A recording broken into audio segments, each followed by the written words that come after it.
Second से आनंद दुबे, लेकिन आपकी पार्टी इतनी नाराज क्यों है भाई? विश्व योग दिवस, यूएन हेडक्वार्टर्स में प्रधानमंत्री योग कराएंगे और पूरी दुनिया योग करेगी। आपकी पार्टी कह रही है गद्दार दिवस मना दो, गद्दार दिवस मना दो। क्यों भाई?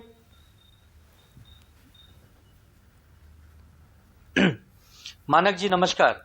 आपके सभी पैनलिस्टों को और आपके सभी दर्शकों को योगा दिवस की हार्दिक हार्दिक शुभकामना। देखिए हमने एक चिट्ठी लिखी थी यूनाइटेड नेशन के जो प्रमुख लोग हैं, जो उनके महासचिव बैठे हैं, कि भाई जैसे हर दिवस आप मनाने हैं। मोदी साहब ने 2014 में यूनाइटेड नेशन को कहा कि योग दिवस मनाया जाना चाहिए। योग दिवस उसके बाद मन रहा है, सब लोग बड़े उत्साह के साथ मना रहे हैं। तो हमारे यहाँ महाराष्ट्र में 2022 में 20 जून के दिन एक गद्दारी हुई थी, एक वर्तमान सरकार को गिरा दिया गया था। कुछ महाशक्तियों ने मिलकर षड्यंत्र रचा था और सरकार गिर गई। तो हमने एक भावना प्रकट की थी। अब उसको आप योग दिवस के विरोध के रूप में मत देखिए। हम खुद योग करते हैं, हमारी पार्टी के बहुत सारे नेता योग करते हैं, हमारे महाराष्ट्र मुंबई में तो बढ़ चढ़ के कार्यक्रम होते हैं। तो हम योग दिवस का विरोध नहीं कर रहे हैं, तो सदियों से हमारे देश में होता आया है। हम ये कह रहे हैं कि प्रधानमंत्री जी, आप देश के प्रधानमंत्री हैं, आपसे पहले भी प्रधानमंत्री अमेरिका गए थे, वर्तमान में भी जा रहे हैं, आप कल भी जाएंगे, ये प्रधानमंत्री का औपचारिक अधिकार है। लेकिन प्रधानमंत्री जी, हमारे भारत में एक राज्य है मणिपुर, जहां पर डबल इंजन की सरकार है। भाजपा की सरकार राज्य में है, केंद्र में आपकी सरकार है।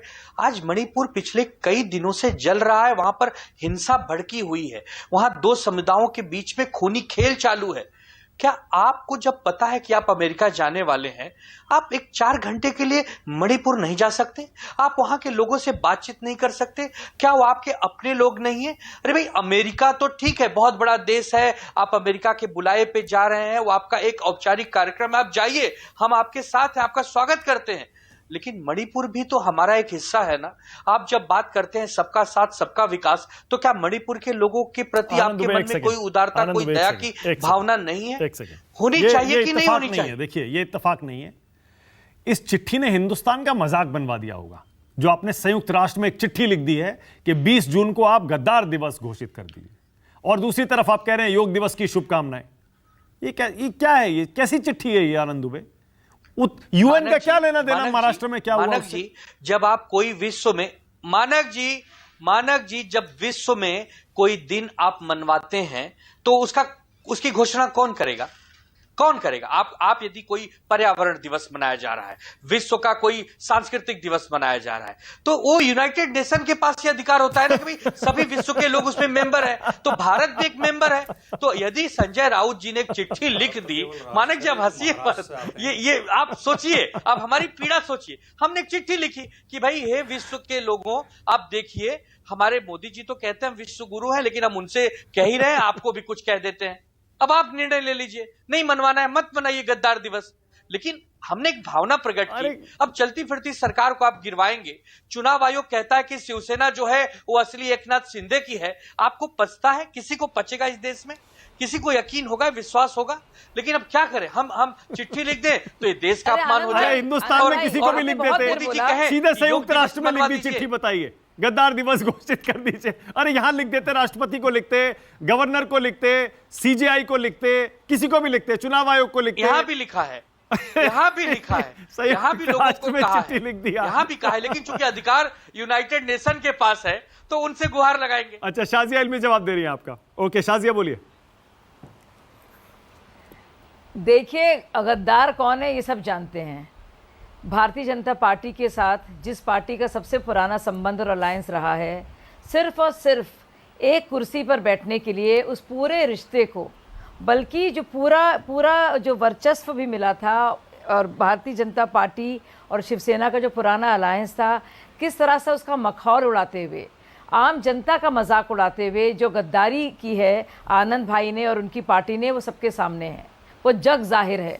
अब दूसरी बात, आप लिख रहे हैं ये पत्र, ये चिट्ठी लिख रहे हैं, वो भी गद्दार शब्द इस्तेमाल करके, और वो संयुक्त राष्ट्र को।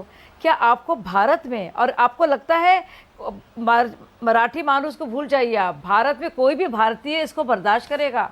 जो आप लोग रोना पीटना लेकर विदेश चाहते हैं, विदेश जाकर कटोरा लेकर के हमारी मदद करो, भाई अपने देश में जाइए, लोगों के बीच जाइए और बताइए आपका स्टैंड क्या है। इससे क्या होगा? इससे आप अपना तो देश की गरिमा तो आप उस पर ठेस पहुंचती है, आपका अपना मजाक उड़ता है। कम से कम अपने खातिर, अपनी पार्टी के खातिर देश और समाज को भूल जाइए थोड़ी देर के लिए, क्योंकि आपको उससे मतलब नहीं है। अपने लिए तो थोड़ा इज्जत के साथ अपने व्यवहार को और कंडक्ट को आप संभालें, जो सार्वजनिक तौर पर सबको दिख रहा है। कितनी शर्म की बात है जो आपकी चिट्ठी है, मतलब में और कौन आपको नसीहत दे रहा है ऐसी, आप बताइए। अब आपको योग दिवस में आप तारीफ भी करना चाहेंगे, लेकिन गद्दार दिवस का पत्र भी लिख देंगे, ये कौन यकीन करेगा? और दूसरी बात, आज के दौर पे सबसे फास्टेस्ट ग्रोइंग अर्थ शक्ति वैश्विक तौर में जो हमारा है, हमारा योगदान सब देख रहे हैं उसको। तो ऐसे में बोलिए आनंद दुबे, जल्दी से छोटा सा कमेंट आनंद दुबे बोलिए, क्या कीजिए, लेकिन ऐसे मौके पर आज के दिन कम से कम कहिए। देखिए वो कहना पड़ेगा जो सच है, वो बोलिए आनंद दुबे जल्दी से। सत्य को असत्य नहीं बना सकते। हम एक बात नहीं समझ पा रहे हैं, मानक जी बार बार ये कह रही हैं कि आनंद दुबे की पार्टी ने गद्दारी की। अरे भाई इतिहास उठा के देख लीजिए, गद्दारियां किसने की हैं?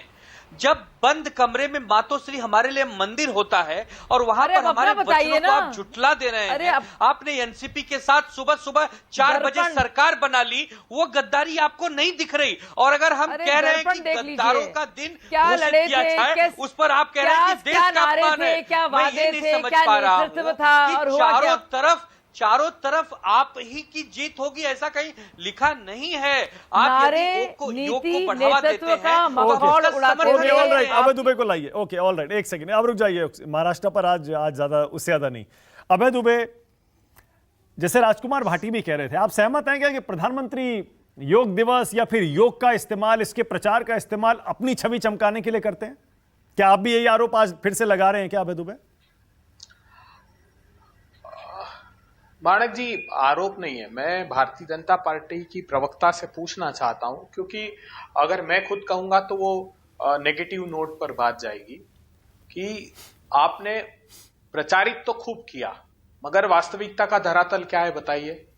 जब से आपने योग दिवस के नाम पर ये बात प्रारंभ की, कितने योग के विश्वविद्यालय आपने संचालित कर दिए, कितने उत्तर प्रदेश में कहा था कि प्रत्येक स्कूल में एक स्पेसिफिक अलग से योग टीचर होगा, कितना स्टेट्स को आपने पैसा आवंटित किया। ये सारी बातें बतानी सिर्फ इसलिए कि एक दिवस पर एक दिन आप फोटो खिंचाकर कहें कि योग दिवस, चलिए मैं उसको भी प्रेरणादायी मान लेता हूं।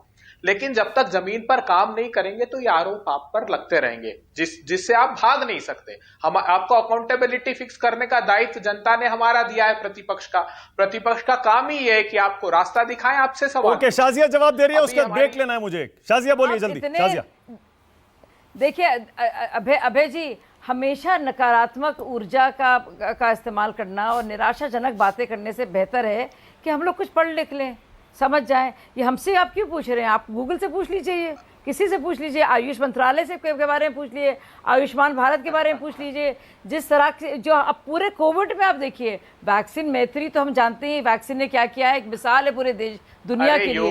लेकिन आप बताइए, जो बाकायदा आयुष सेंटर के जरिए जो काढ़ा, नहीं क्यों नहीं करेंगे, सब वही है। ये आप समझ नहीं पा रहे हैं आप भाई, सब प्रॉब्लम ये है आपका। अरे वो ह्यूमन रिसोर्सेज डेवलपमेंट के तहत आता है भाई, वो आयुष के तहत नहीं आता है। कांग्रेस का कुछ लेना देना नहीं है। आप मानव संसाधन विकास मंत्रालय के अधीन है योगा। सब योग के बारे में जानते हैं, माइंड बॉडी स्पिरिट। अरे बताइए ना, कितने इंस्टीट्यूशंस डेवलप कर दिए, कितना पैसा दे दिया आपने इन संस्थानों के लिए, लाइफस्टाइल बनाना इतना।